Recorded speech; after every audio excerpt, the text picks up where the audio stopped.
সূরা আল জুমআ। أعوذ بالله من الشيطان الرجيم بسم الله الرحمن الرحيم يسبح لله ما في السماوات وما في الأرض الملك القدوس العزيز الحكيم। আসমান সমূহ ও জমিনে যা কিছু আছে তা সবই আল্লাহ তাআলার মাহাত্ম্য ঘোষণা করছে। তিনি রাজাধিরাজ, তিনি পূত পবিত্র, তিনি মহাপরাক্রমশালী, তিনি প্রবল প্রজ্ঞাময়।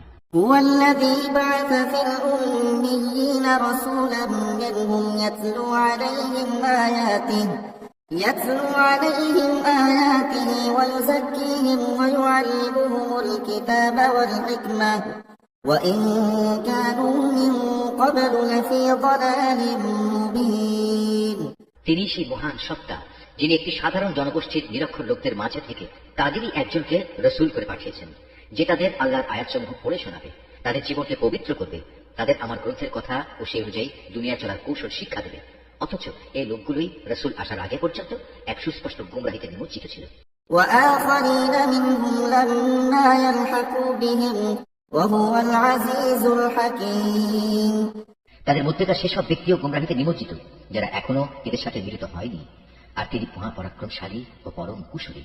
ذلك فضل الله يؤتيه من يشاء والله ذو الفضل العظيم। রসূল পাঠানো এটা আল্লাহ তাআলার এক বিরাট অনুগ্রহ, যাকে ইচ্ছা তাকে তিনি এটা দান করেন। আল্লাহ তাআলা মহা অনুগ্রহশীল। مثل الذين حملوا التوراة ثم لم يحملوها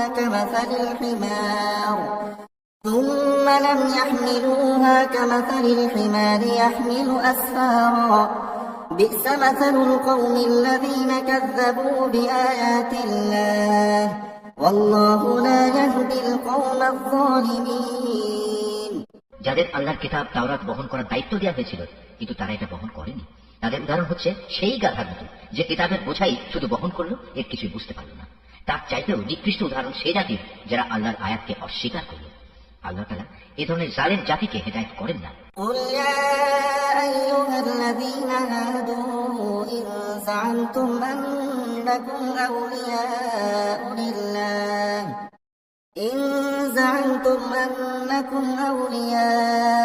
لله من دون الناس فتمنوا الموت إن كنتم صادقين। হে রাসূল, তুমি বলো, হে ইহুদিরা, যদি তোমরা মনে করে থাকো অন্য সব লোক বাদে কেবল তোমরাই হচ্ছ আল্লাহর বন্ধু, তাহলে আল্লাহর পুরস্কার পাওয়ার জন্য তোমরা মৃত্যু কামনা করো, যদি তোমরা সত্যবাদী হও। ولا يتمنونه أبدا بما قدمت أيديهم والله عليم بالظالمين। কিন্তু সারা জীবন এরা নিজেদের হাত দিয়ে যা করেছে তার পরিণাম চিন্তা করে এরা কখনো মৃত্যু কামনা করবে না। আল্লাহ তাআলা এই জালেমদের কার্যকলাপ সম্পর্কে সম্যক অবগত। قل إن الموت الذي تفرون منه فإنه ملاقيكم ثم تردون إلى عالم الغيب والشهادة فينبئكم بما كنتم تعملون। হে নবী, তুমি এদের বলো যে মৃত্যুর কাছ থেকে তোমরা আজ পালিয়ে বেড়াচ্ছ, একদিন কিন্তু তোমাদের সে মৃত্যুর সামনাসামনি হতেই হবে। তারপর তোমাদের সে মহান আল্লাহর দরবারে হাজির করা হবে, যিনি মানুষের দেখা অদেখা যাবতীয় কিছু সম্পর্কেই জ্ঞান রাখেন। অতঃপর তিনি সেদিন তোমাদের সবাইকে বলে দেবেন তোমরা দুনিয়ার জীবনে কি করে এসেছো। يا أيها الذين آمنوا إذا نودي للصلاة من يوم الجمعة فاسعوا إلى ذكر الله وذروا البيع ذلكم خير لكم إن كنتم تعلمون। হে ঈমানদার ব্যক্তিরা, জুমার দিনে যখন তোমাদের নামাজের জন্য ডাক দেওয়া হবে, তখন তোমরা নামাজের মাধ্যমে আল্লাহর স্মরণের দিকে দ্রুত গতিতে এগিয়ে যাও এবং সে সময়ের জন্য কেনাবেচা ছেড়ে দাও, এটাই তোমাদের জন্য উত্তম যদি তোমরা তা উপলব্ধি করো। فإذا قضيت الصلاة فانتشروا في الأرض وابتغوا من فضل الله واذكروا الله كثيرا لعلكم تفلحون। অতঃপর যখন জুমার নামাজ শেষ হয়ে যাবে তখন তোমরা কাজকর্মে পৃথিবীতে ছড়িয়ে পড়ো এবং আল্লাহর অনুগ্রহ তালাশ করো আর আল্লাহকে বেশি বেশি স্মরণ করো। আশা করা যায় তোমরা সাফল্য লাভ করতে পারবে।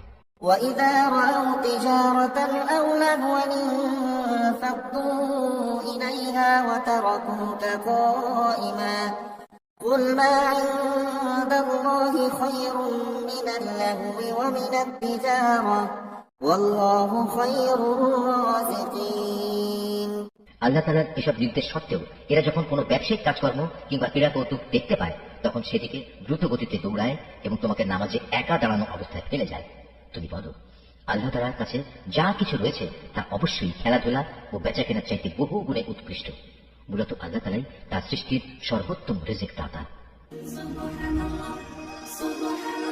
Mahfuz, Art of Nature. بسم الله الرحمن الرحيم يسبح لله ما في السماوات وما في الأرض الملك القدوس العزيز الحكيم هو الذي بعث في الأميين رسولا منهم يتلو عليهم آياته ويزكيهم ويعلمهم الكتاب والحكمة وإن كانوا من قبل لفي ضلال مبين وآخرين منهم لما يلحقوا بهم وهو العزيز الحكيم ذلك فضل الله يؤتيه من يشاء والله ذو الفضل العظيم مثل الذين حملوا التوراة ثم لم يحملوها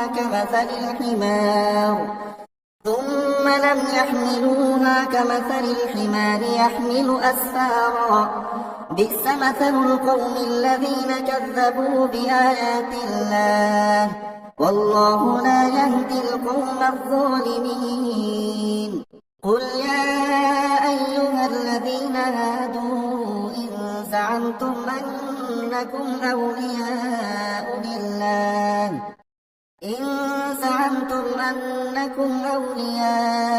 لله من دون الناس فتمنوا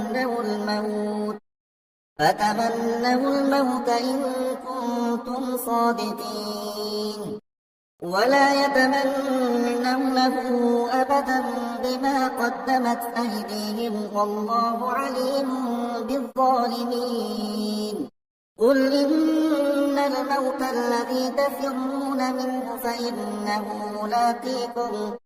فإنه ملاقيكم ثم تردون إلى عالم الغيب والشهادة فينبئكم بما كنتم تعملون يا أيها الذين آمنوا إذا نودي للصلاة من يوم الجمعة فاسعوا إلى ذكر الله وذروا البيع ذلكم خير لكم إن كنتم تعلمون فإذا قضيت الصلاة فانتشروا في الأرض وابتغوا من فضل الله واذكروا الله كثيرا لعلكم تفلحون وإذا رأوا تجارة أو لهوا انفضوا إليها وتركوك قائما قل ما عند الله خير من اللهو ومن التجارة والله خير الرازقين